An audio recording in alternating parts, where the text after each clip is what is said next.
Hello Vlogneers, we are at the InterContinental Mark Hopkins Hotel and we're going to show you the fun things you can do in San Francisco. First, we're going to take a look at this historic hotel. By the lobby is the museum at the Mark. This museum shows artifacts of the hotel from the past. The hotel opened in 1926, so that means it's almost the 100-year anniversary of the hotel. And the Mark Hopkins Hotel is named after Mark Hopkins, who came to California during the gold rush.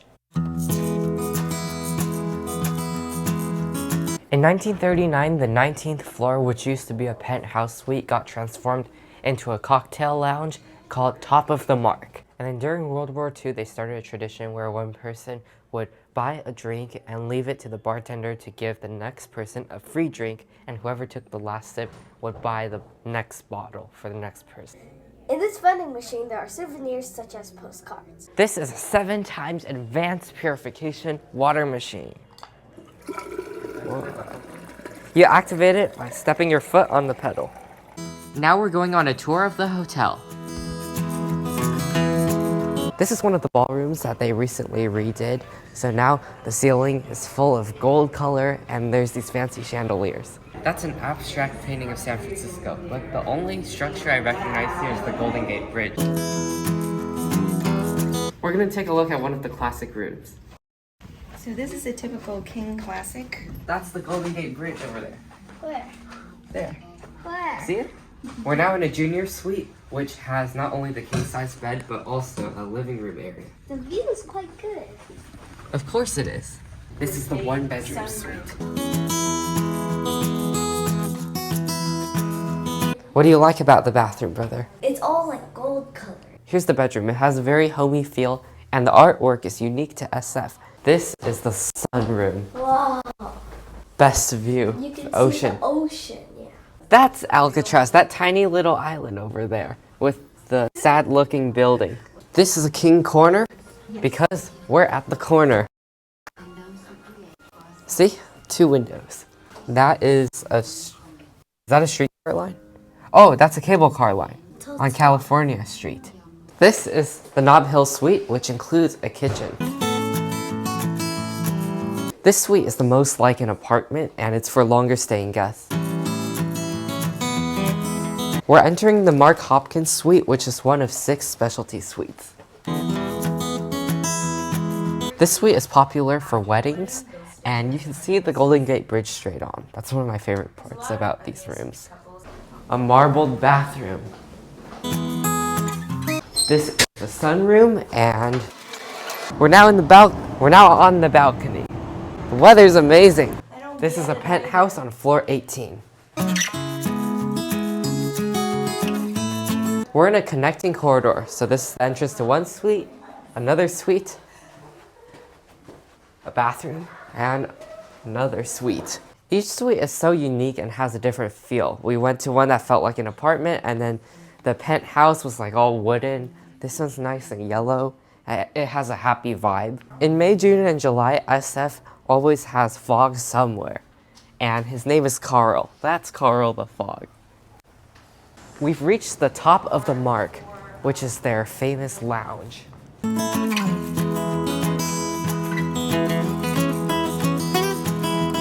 We're ready to explore the city. The San Francisco hills are so steep. That's why for most of the day we're not going to be using our car. We'll be using public transport and walking so that we don't have to drive these hills, but this is crazy. Now we are at the Cable Car Museum. This is the machinery that powers the cable cars. And before coming to San Francisco, I thought cable cars were those ones with overhead lines, but no, it's actually the track towing the cable car. So the cable car itself doesn't have any gas or energy moving it. It just relies on the track. The first cable car line was built in 1873, and the gold rush was like around 1850, right? So that's a little after. And there ended up being 8 cable car companies.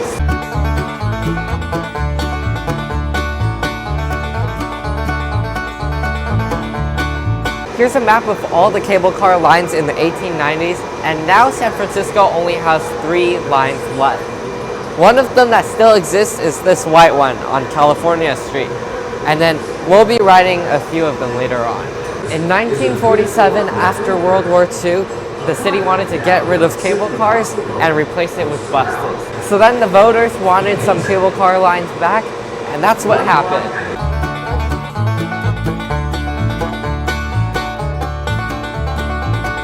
We're now underground and we can see the actual machinery that's being used to power the cable cars up there on the street level. So I think this is a map from a while ago, because now what the cable cars do is they start here and then they come here and then go down. So it's like a continuous run. And I don't think they have this one anymore. And that is the San Francisco Cable Car Museum. My favorite part was seeing the machinery that operated underneath this cable car. And my favorite part was seeing how it worked, just like Brother said. It was super cool, and you get to see it underground too. There's another cable car running through a few seconds later. This is a great intersection to see them. We're gonna try to get around the city by taking public transit. So first we'll be taking the T line, which is a brand new subway they opened a few months ago. 2 stops to an art museum. This is the deepest station in San Francisco. It's like 100 feet deep.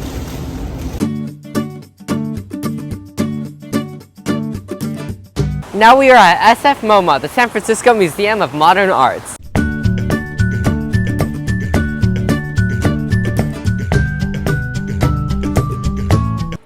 This museum has 7 floors.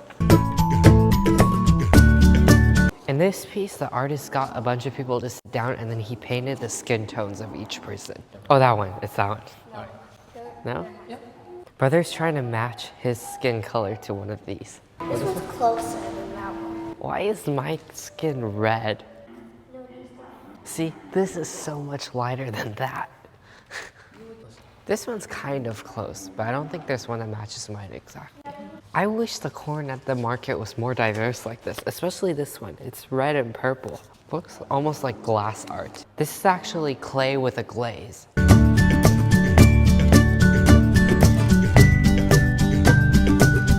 We're gonna go up to the 7th floor and work our way down.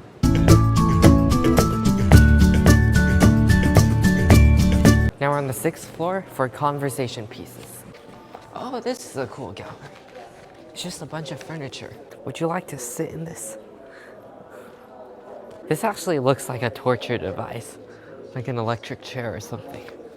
This is probably the most ordinary chairs here.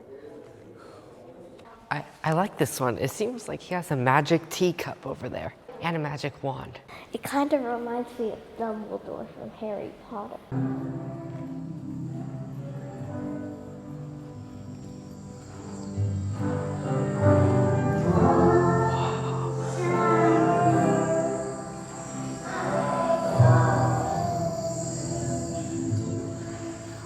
The music here is great.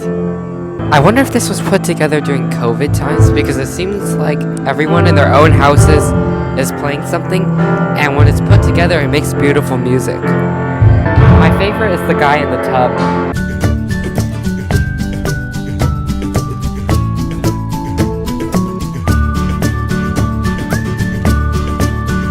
So in this room, they have one that's a bunch of scribbles, and one that's a bunch of scribbles but on chalkboard. It must have felt liberating for the artist to just like scribble all he wants on this giant piece. And that is the SFMOMA. I really like the section where they each film their own clips and they put it all together to create one good music piece. Yeah, as Brother said, the Visitors was probably the most unique art exhibit here. It does cost $5 extra, but it's worth it because I've never seen something like that in an art museum before. And also, it's it wasn't 64 minutes. Like, it's one thing, like, it's already cool if they were to just play the videos simultaneously normally, but they also put it in a dark room with huge screens, so it was a very immersive experience. Back at the Mark Hopkins Hotel, we're gonna give you a tour of our hotel room on the 15th floor. Alright. We have 2 queen-size beds, perfect for a 4-people family, a flat-screen TV. Here's a desk, and a view of the city. This is an in-room bar, which has refreshments and snacks. Here's coffee. and a coffee maker. I thought you were in the bathroom. In the closet, there's a safe, an iron board, And robes. Whoa. It's all golden. Over here's the sink, shower, and then tissues and a toilet. And a toilet. I need a tissue.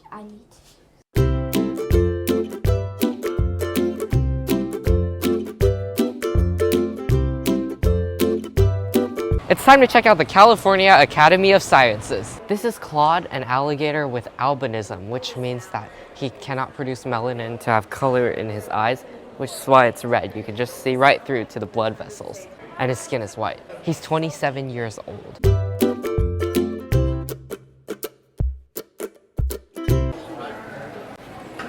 Now we're checking out the rainforest exhibit. The mighty rainforest. Okay, we're checking out the mighty rainforest exhibit.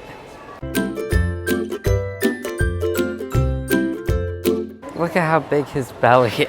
There's an interesting species down there in a tube called humans. We're gonna go down there later. So the way these poison frogs get their toxin is from what they eat, the ants, and they just store the chemicals. Oh!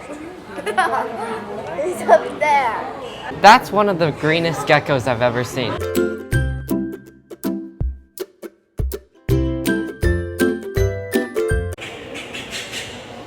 Aww. Let's go. I just hope that blue butterfly doesn't fly. Or else I'll kill it. I'll just, yeah.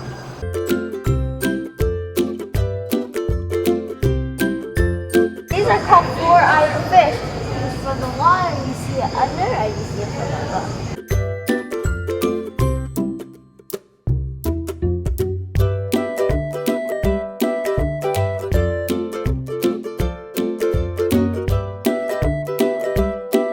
Still flying. Whee! Oh my. I want to be a seahorse now. Here's Claude the alligator. We saw him from up there. Now we see him from down here. Now we're going in the fog room. Oh there. Carl's coming to us. Carl the fog.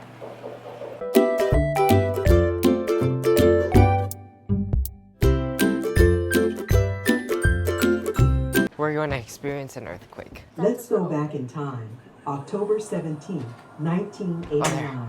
At 5:04 p.m., live coverage had begun when the earthquake struck.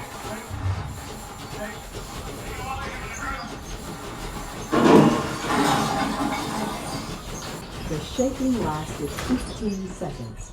Let's imagine San Francisco more than 100 years ago. April 18, 1906, 5:12 a.m. The city begins to wake.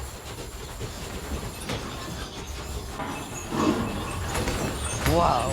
I never knew how severe the 1906 quake was, that 28,000 buildings burned. The goal of this game is to do a dance that the birds would do in real life.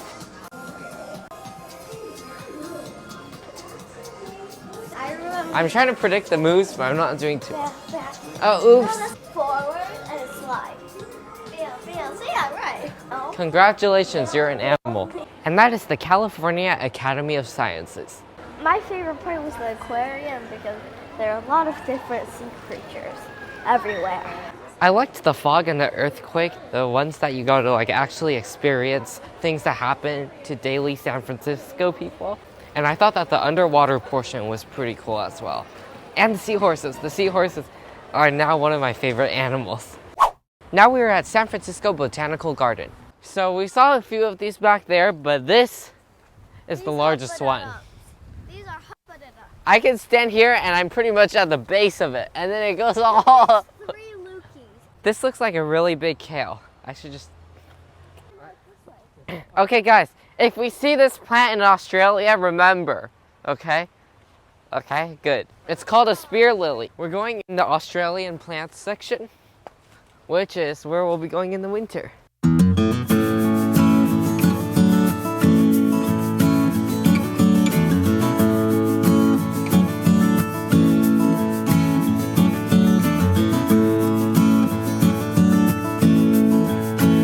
Here's the California Native Garden. So of course, at the front there's poppies.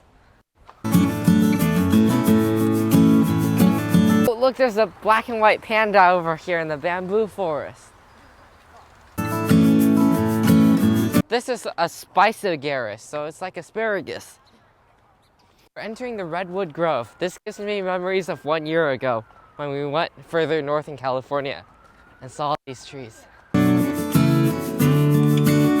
We're now entering the succulent garden.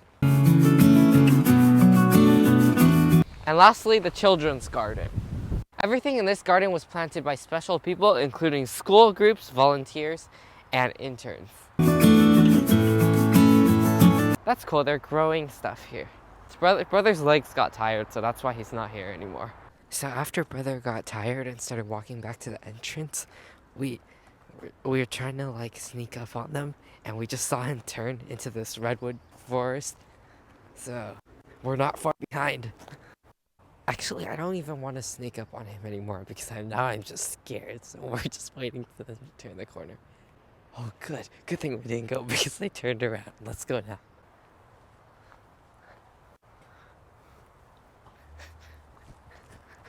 And that is the San Francisco Botanical Garden. I like how big this botanical garden is, and you can get memberships here, and then you can go here daily. I like how there's many different plants to see and different terrains, like the bamboo forest or the redwood grove. And I just wish that what we should have done is taken a faster route and try to get here before brother. But since we were too dumb to do that, all we did was spy on them from their backs. Oh my. It was quite obvious that you guys would do that. But you didn't turn around. That's because I didn't want to. We returned back to Mark Hopkins. We bought this postcard from Alcatraz Island and we're gonna mail it to ourselves back home. And to get it delivered, we're gonna do it the old-fashioned way, which is dropping it through this chute. We went to one of the highest floors, the 18th floor, and it's gonna go down all the way below the lobby to level C, which is the California street level. So it's gonna go hundreds of feet down. Brother's gonna drop it from up here, and I'm gonna be at the bottom watching it reach its destination. And we're gonna time it to see how long it takes. All right, bye, brother.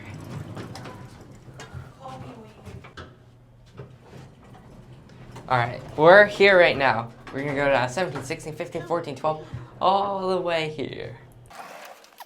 3, 2, 1, drop!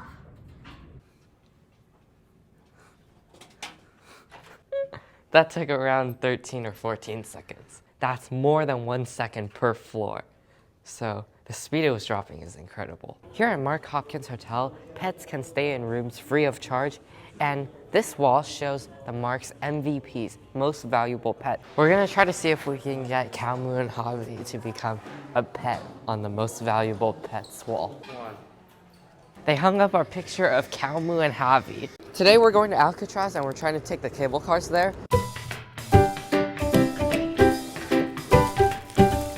We're now on the way and we're hanging off the side of a cable car.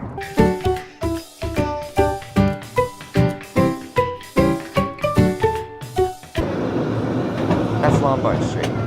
Okay, Lombard, Recruiter Street, Lombard.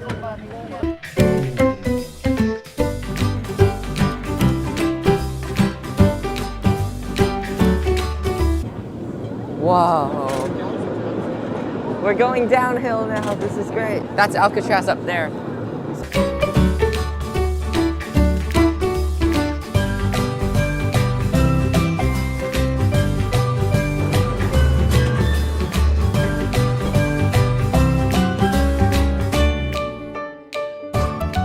We're gonna be boarding Alcatraz City Cruises to the island of Alcatraz.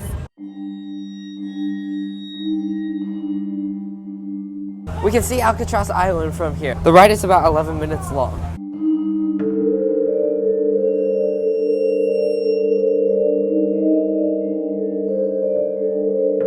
We're picking up an audio tour. Alcatraz Island used to be a federal prison, and in 1972 it became part of the National Park Service.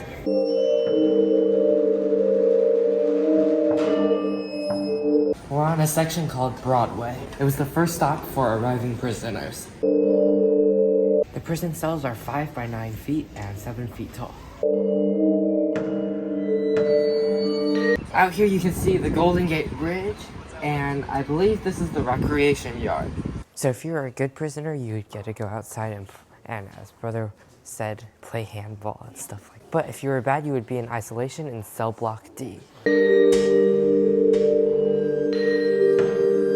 The audio tour said that at night, the wind would come through the windows, so it would be really hard on the prisoners here in isolation. Some of the most infamous prisoners were here, like Al Capone, but they could only get him for tax evasion, even though he did much worse crimes. This was the prison library where you could subscribe to approved magazines or put your order in for books if you had good behavior. And also, good behaving prisoners could get a degree while they were in prison. This section's on good time cells because this section where it's a bit sunnier, it was considered a more desirable place to be in the prison since you could do activities to pass the time. Like one guy was painting the Swiss Alps, and in that way he imagined himself skiing, so that helped him momentarily escape. Now it's time to watch a demonstration of the cell doors opening and closing.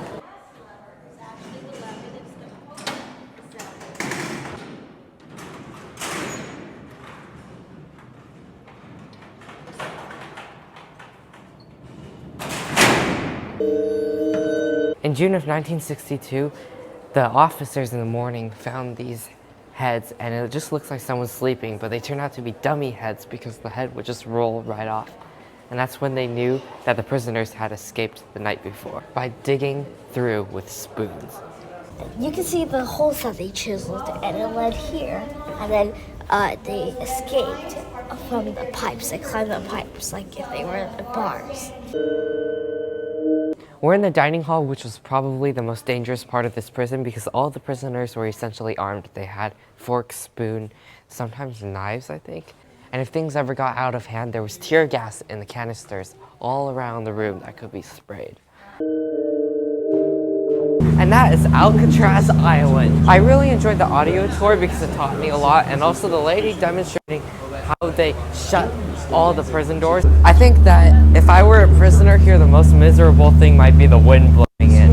It was kind of windy up there, so we moved down for better audio. My favorite part was the audio tour. So I was kind of impressed by how the prisoner managed to escape using just the spoons. Well, but he didn't survive, he disappeared.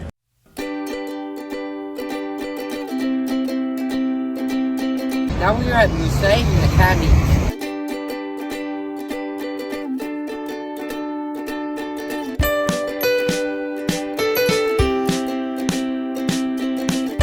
We got some change and we're gonna play some antique games. And most of them only cost 25 cents. The left lever will aim, the right lever will swing. Okay, ready? Oh, there we go. Okay.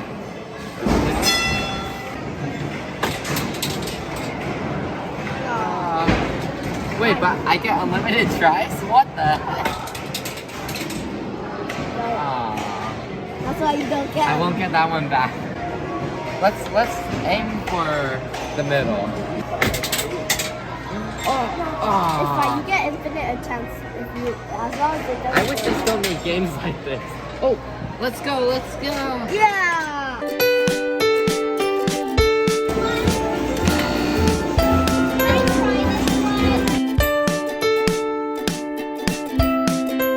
Now we're playing a 1928 game called National KO Fighters. Oh, there.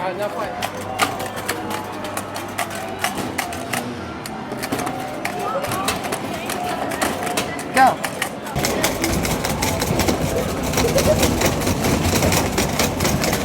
Yeah! So even though I got knocked down first, brother got knocked down like a second after. It's time to play hockey. This one costs 50 cents, which is double of all the ones we've done so far. That's still not bad. Release the first ball. Oh, yes! This is a close game. Ready? No! Now we're playing a game of football. All right, go. Oh, this was made in 1924. In the middle of the roaring 20s.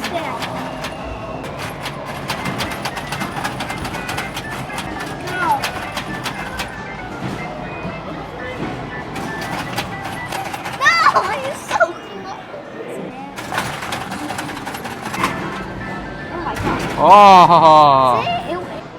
One of us is gonna. No!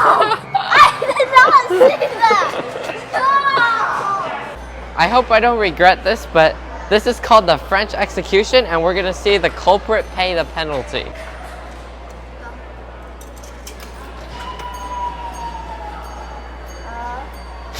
Oh no! Oh, that's it? Are you kidding me? It didn't say it was a French execution. It didn't say how long. Oh no! And that is Musée Mécanique. I really like the boxing game. I kind of won. I kind of also lost at the same time. I think this is a great inexpensive place to go to near Fisherman's Wharf, and we only paid $2, but we had a great time here. I've never seen so many antique games all in one place. My favorite one was the French execution. My favorite one was probably the hockey because I won 4-1. Our next stop is the Cartoon Art Museum. This first section is called Thor and Loki by artist Jeffrey Brown. Thor's the god of thunder, Loki's the god of mischief, and Loki drew a happy face on Thor's hammer.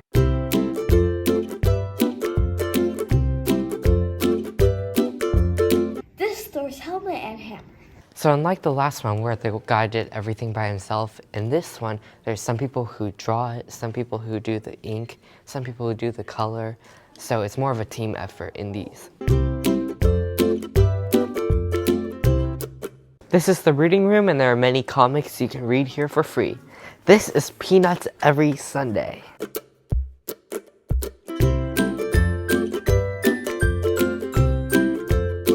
This section is an emerging artist showcase that features up-and-coming artists. This gallery is called Fight with Art, and it features pieces related to the war in Ukraine, and proceeds that come from this gallery are used to support Ukrainian women and children.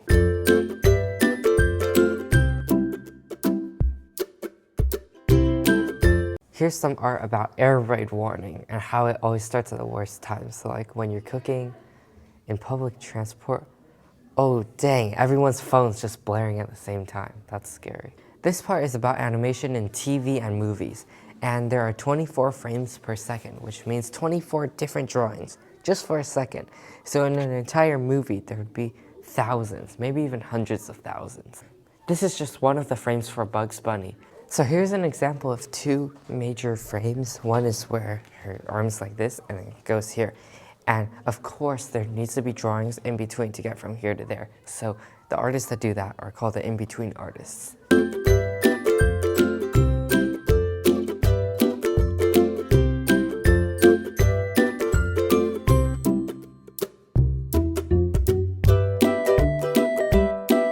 Here you can see that they wrote instructions on how to fill this in, and this is the completed version. And that's the Cartoon Art Museum. I like all the different activities throughout the museum, and there's actually a lot of different stuff in the museum, even though it's very small. I liked the variety of cartoon artwork. Some of them was goofy, like the Loki one, and some was serious, like the Ukraine one.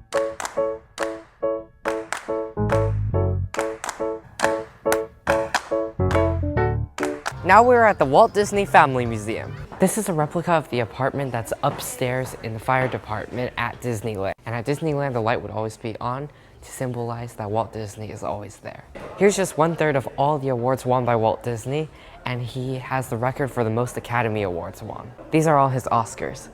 This award has one big guy and 7 little minions to symbolize Snow White and the 7 Dwarfs. The start of the museum talked about Walt's early life, and he didn't grow up here, but after he died, his entire family moved to the Bay Area. So that's why the museum is here. These are his early cartoons.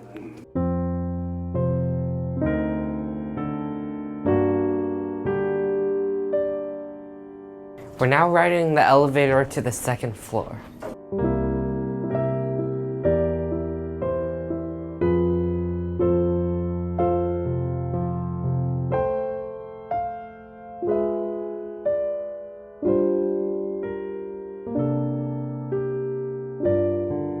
Steamboat Willie is one of the first animations that had Mickey Mouse in it. So 348 divided by 15, that's 23 frames per second. And also he could draw 700 things in one day. That's crazy.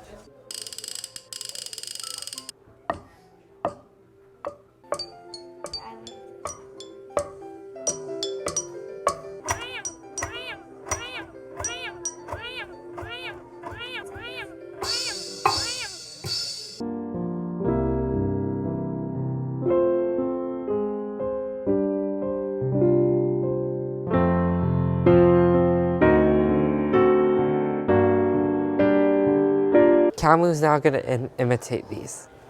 First he's imitating this one. Now he's imitating this one. Now he's imitating this one. Legs up. This section is about Walt Disney's first feature-length cartoon, Snow White.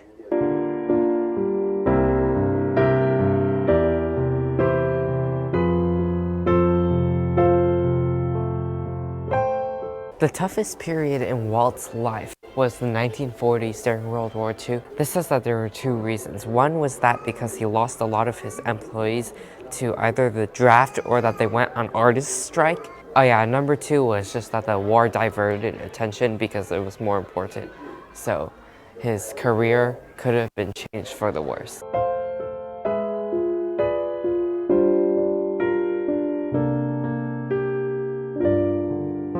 This bench was one of several that was at Griffith Park in Los Angeles, and Walt used to go and just sit there, and he said that one day he would own an amusement park, but that his would be clean.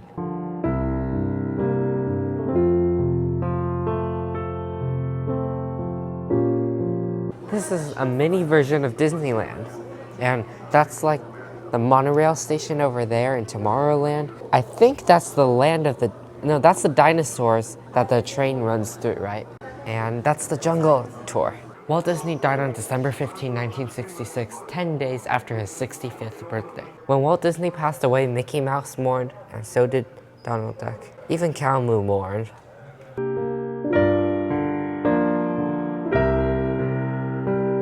And that is the Walt Disney Family Museum. My favorite part was the mini model of Disneyland because it was very cool and I finally got to see what the entire park looks like. I liked learning about Walt's life in general, and some of the mini models and the things he collected in the mini Disneyland, that was cool.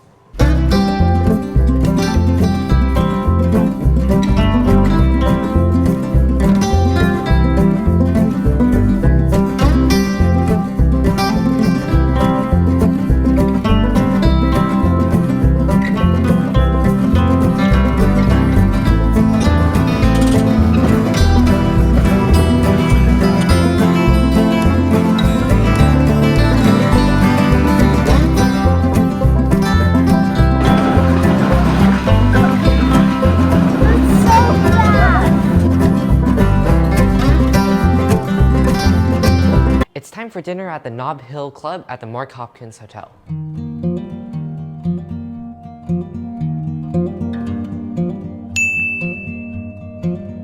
For appetizer, we ordered gambas al ajillo, which has shrimp with garlic, paprika, sherry wine, and there's also a grilled baguette.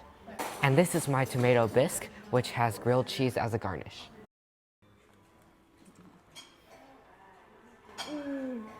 Good. This is tomato bisque, which our server said is thicker than tomato soup. The combination of the shrimp, the baguette, and the sauce is super good. Also, my tomato bisque has a very homey feel to it, and this grilled cheese garnish is amazing. I ordered the Mark Hopkins cheeseburger because I'm hungry after a long day traveling. This burger has cheddar cheese, bacon, avocado, tomato, onions, lettuce, and garlic aioli. Oh, and fries too. They're yummy. I got the shrimp piccata, and it has angel hair pasta shrimp, and then it's topped with parsley. I'll fold my burger. No pickles for me. Oh, dang, look. It's the Mark Hopkins branding on that. This burger is pretty good, and it has a unique taste too, because the beef is charred. The toppings all go well with each other. It actually has BLT, bacon, lettuce, tomato, and plus the garlic sauce. And these fries are very crispy. My dish is very nice. The white sauce goes really well with the shrimp and the pasta, and it makes a very creamy taste. There's so much flavor. For dessert, I ordered a classic creme brulee. Brother got a gelato trio, which has lavender infused with honey, vanilla, and lemon. This is a lava cake with a mixed berry sorbet and bread pudding. This is a sample size of Brother's lavender infused with honey. Vanilla is so good. Oh, that's good. Tastes like I'm eating the whole lavender farm.